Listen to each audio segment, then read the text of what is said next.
哦，邓晴这个院子好。哦，邓晴这个院子好好啊。那你这个苹果是你的吗？是对，不是隔壁院子的吗？隔壁也是我们学院的。哦，这个你这样就可以过去。你觉得如果我买个帐篷在这睡，你室友会报警吗？不会，室友不会管的。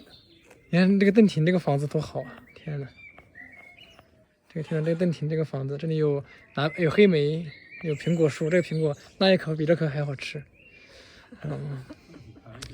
你怎么跟我妈一样？吸入生活。